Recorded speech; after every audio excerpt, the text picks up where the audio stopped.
Have you ever wondered what truly makes someone magnetic? Someone you just can't stop thinking about? Is it their looks, their words, or is there something deeper? What if I told you that the secret to becoming utterly irresistible lies in mastering one thing, your emotions? Stay with me because in this video, I'm sharing 10 timeless lessons from Marcus Aurelius, the great Stoic philosopher, that will show you how emotional control can make anyone obsess over you. Trust me, by the end of this video, you'll see love, attraction, and relationships in a completely different light. Before we dive in, make sure to hit that subscribe button and give this video a like. If you want more life-changing content like this, and watch till the end, because the last suggestion will completely transform how you approach love. You're in the middle of a heated argument with someone you deeply care about. Words are flying, emotions are high, and suddenly it feels like the connection you've worked so hard to build is unraveling before your eyes. Sound familiar? It happens to all of us. But what if you could stay calm, collected, and completely unshaken? Even in moments like this, Marcus Aurelius, the Roman emperor who mastered Stoic philosophy, would call this emotional discipline. Now let's break down his wisdom into 10 actionable suggestions that will not only help you gain control over your emotions, but also make you undeniably attractive to others. 1. Know what you can control. Let me take you back to a moment you've probably experienced. You've sent a message to someone you care about, maybe someone you're dating, or someone you're trying to get closer to. You watch as the notification says delivered, and then nothing, no reply. Minutes turn into hours, and suddenly your mind is racing. Did I say something wrong? Are they losing interest? What should I do next? Sound familiar? Now, let's pause here. Take a deep breath and think about this. What do you actually have control over in this situation? Marcus Aurelius, the Stoic philosopher who ruled an empire, would tell you, you have power over your mind, not outside events. Realize this and you will find strength. Here's what that means. You can't control when or if they reply. You can't control what they think about you or how they feel in that moment, but you can control how you react. Instead of spiraling into anxiety or overthinking, imagine choosing to stay calm and confident. Imagine trusting that your value doesn't hinge on a single text or someone else's response. Think about your own love story for a second. How many times have you overanalyzed things that, in the end, didn't really matter? Maybe it was a look, a tone of voice, or a seemingly small action. We all do it. We try to control the uncontrollable. But here's the catch. The more you focus on what you can't control, the more power you give away. And when you lose that power, you lose your sense of self. Now, let me tell you a story. A friend of mine, let's call him Alex, went through something similar. He was dating someone he really liked, and every time they didn't respond quickly, he'd panic. He'd draft long texts, second-guess himself, and even consider calling just to check in. But one day, he decided to try something new.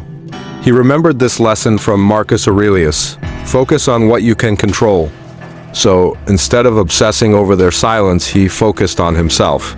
He went for a run, read a book, and reminded himself of his worth. And you know what happened?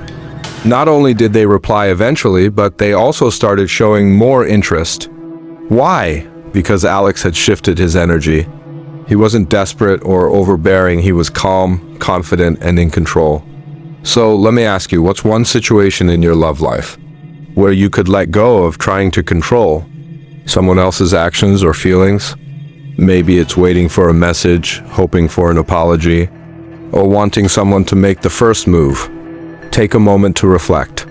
When you let go of what you can't control and focus on what you can, your mindset, your actions, your energy, you become magnetic. People are drawn to confidence, to calmness, to someone who knows their worth. And trust me, when you master this, you'll not only feel more at peace, but also see a shift in how others respond to you.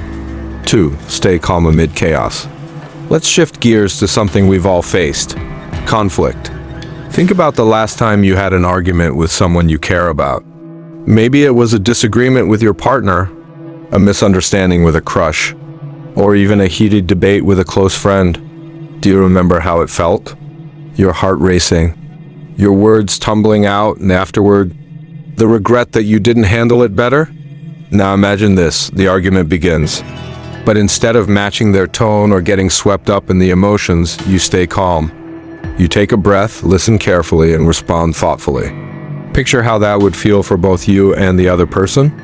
Marcus Aurelius once said, "You have power over your mind, not outside events." And in moments of conflict, this couldn't be more true. The way you react in those heated moments is entirely within your control. Let me tell you a story. A friend of mine, Sarah, had a major fight with her boyfriend.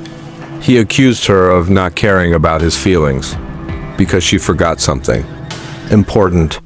Normally, Sarah would have snapped back, defending herself and escalating the argument.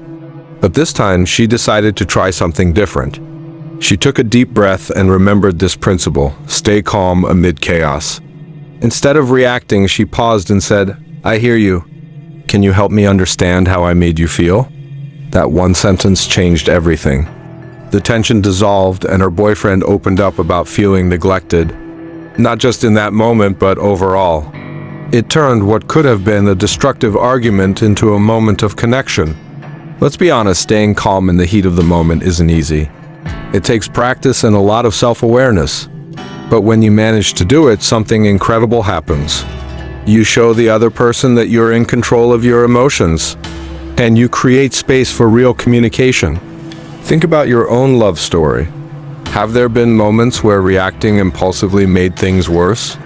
Maybe you sent that angry text or said something you didn't mean. Now imagine how differently things could have gone if you'd stayed calm. Here's a simple technique you can use next time.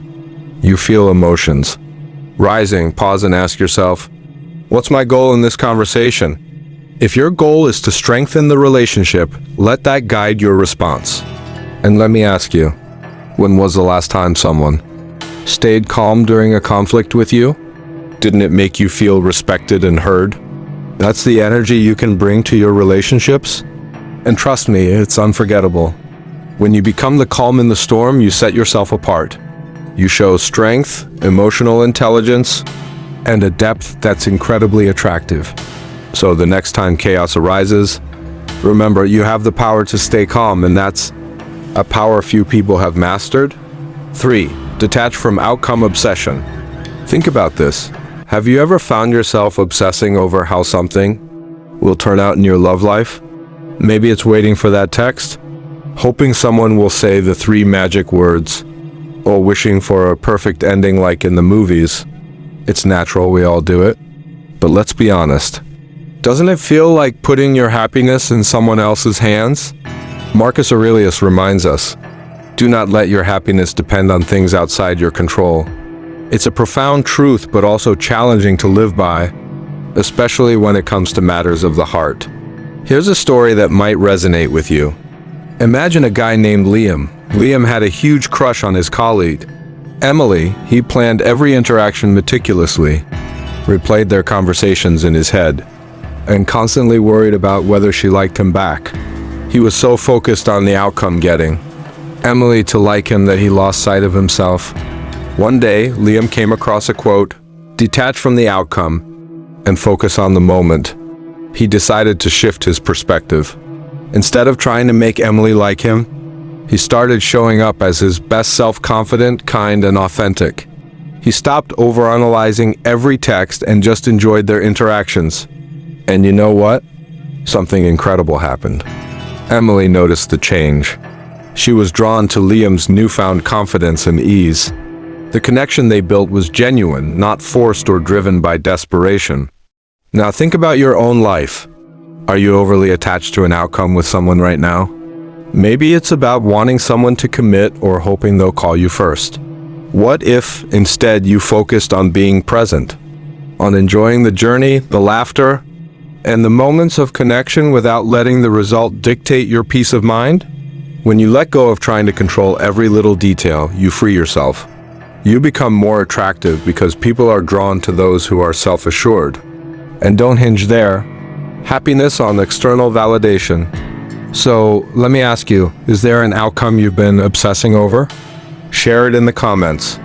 And think about this. What if you let go of that obsession today? 4. Master the art of silence.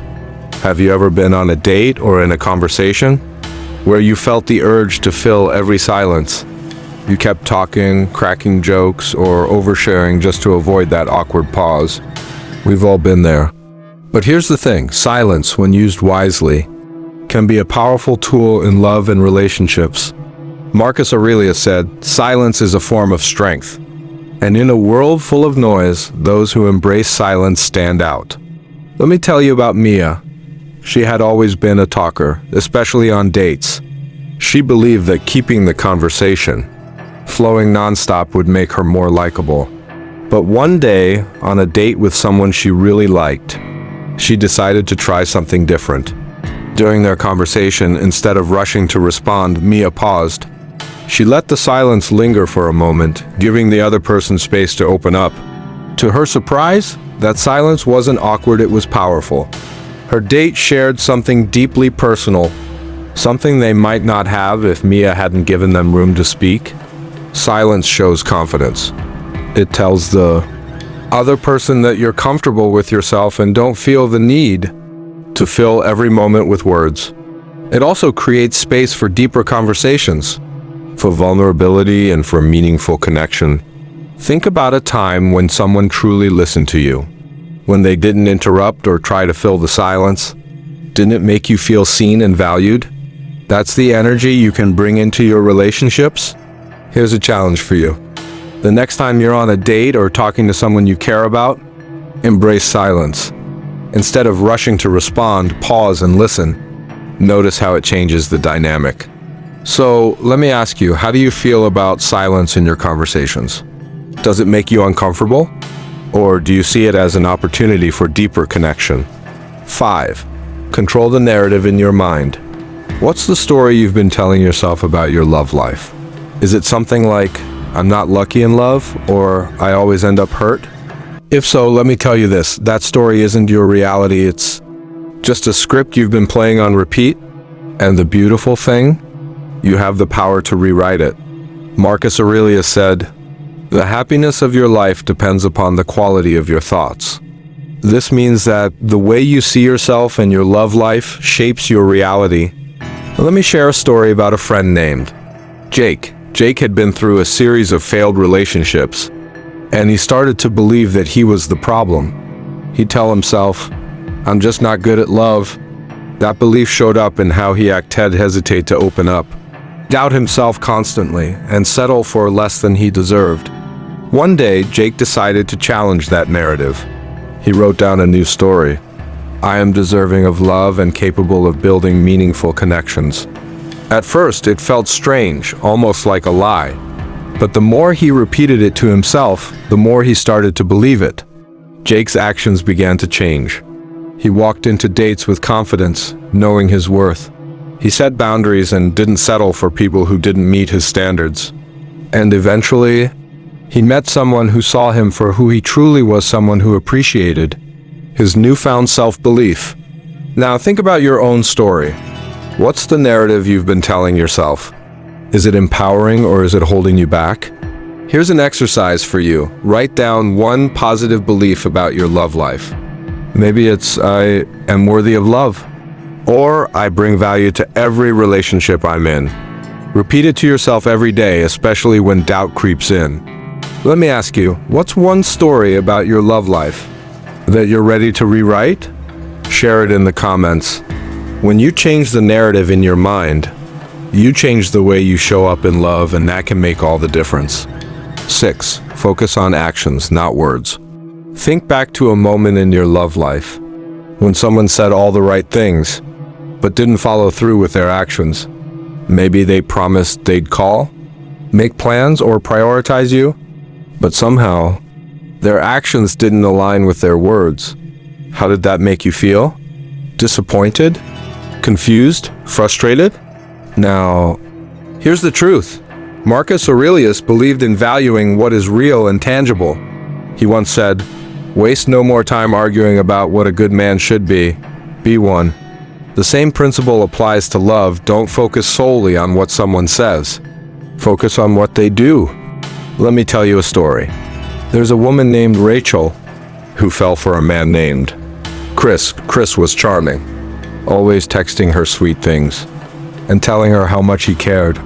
But when it came time to show up, whether for a date, a celebration, or just a regular day, Chris always had an excuse. He was too busy, too tired, or forgot. Yet, every time Rachel confronted him, Chris would reassure her with more words. For months, Rachel ignored the signs. She convinced herself that his words mattered more than his actions. But deep down, she wasn't happy. One day, after another broken promise, Rachel had an epiphany. She realized she deserved someone whose actions matched their words. Rachel decided to focus on herself and opened her heart to people who didn't just talk about love but demonstrated it. Soon enough, she met someone who didn't just say, "I care about you," but showed it through their consistent actions. Now think about your own experiences. Are there people in your life who say one thing but do another? Or maybe you've been in a situation where actions spoke louder than words. Let me ask you this. How would your love life change if you prioritized actions over promises? When you focus on what people do instead of what they say, you set a higher standard for yourself. You attract people who are genuine, reliable, and worthy of your time. 7. Practice gratitude for the present moment. Let's pause for a second. Take a deep breath and think about this. When was the last time you truly appreciated the love and connections you already have? In the rush to find the one or fixate on the future, it's easy to overlook the beauty of the present moment. Marcus Aurelius believed in finding joy in the now. He said, "You have power over your mind, not outside events. Realize this and you will find strength." This applies to love as much as it does to life. I remember a story about a couple, Amy and Jack, who were always looking ahead. They planned their future down to every detail: their wedding, their house, even the names of their future kids. But in doing so, they stopped enjoying their present. Little things like a walk in the park or a quiet dinner started to feel like distractions from their grand plans. One day, during a particularly stressful argument about their future, they decided to take a break. They went for a hike, left their phones behind, and just focused on being together. That day changed everything. They realized how much they had been missing by not being fully present in their relationship. Now think about your own life. Are you so focused on what's next that you're forgetting to cherish what's here now? Well, let me ask you this. What's one thing you're grateful for in your love life right now? Maybe it's a partner who supports you, a friend who listens, or even the lessons you've learned from past relationships. Gratitude has a way of grounding us. It reminds us of what we already have instead of what we think we're missing. And when you practice gratitude, you radiate positivity and become even more attractive to others. 8. Set boundaries without fear. Let's talk about something that's often misunderstood: boundaries. Have you ever hesitated to set a boundary because you were afraid of pushing someone away? Maybe you didn't want to seem difficult or risk losing someone you cared about. It's a common fear, but let me tell you this: boundaries don't push people away, they show self-respect. Marcus Aurelius once said, "If it is not right, do not do it.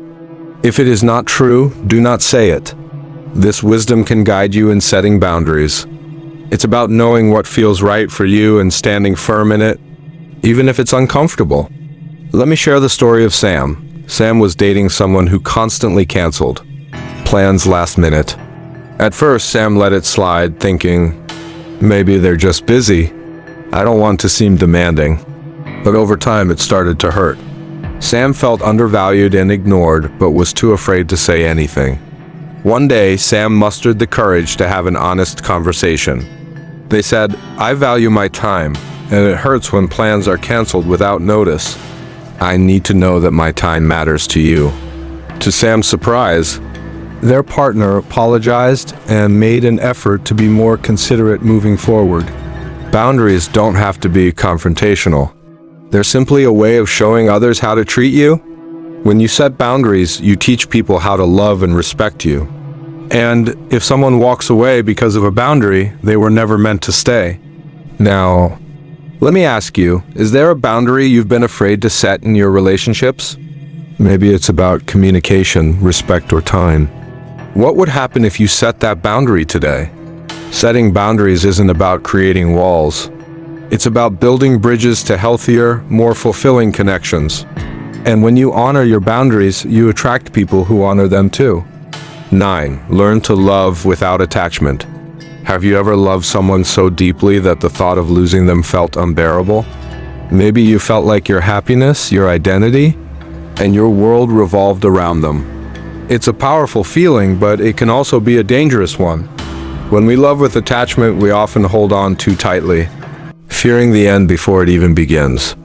Marcus Aurelius reminds us of the value of impermanence. Everything is in flux, and this too shall pass. This doesn't mean we shouldn't love, it means we should love with freedom, not possession. Let me share the story of Ava. Ava was in a relationship with Mark, and she loved him deeply, but her love was tied to fear. She constantly worried about losing him, checking his texts, overanalyzing his words, and feeling anxious when he spent time with others. Her love wasn't just love, it was attachment. One day, Ava stumbled across a book on Stoicism, and a particular idea struck her. To love is to wish the other person well, not to own them. She realized that her attachment was rooted in insecurity, not true love. So, Ava decided to try something radical. She started focusing on herself, her hobbies, her friends, her goals. She stopped trying to control Mark's actions and began trusting the bond they had. At first, it was hard. She feared that loosening her grip would mean losing him, but instead, Mark noticed the change. He felt more respected, more trusted, and the relationship deepened. Loving without attachment doesn't mean you care any less. It means you love someone fully while understanding that they are their own person, not a piece of you to hold on to tightly. It's about giving them the freedom to be themselves while building a connection rooted in mutual respect. Let me ask you this. Have you ever held on to someone so tightly that you lost sight of yourself?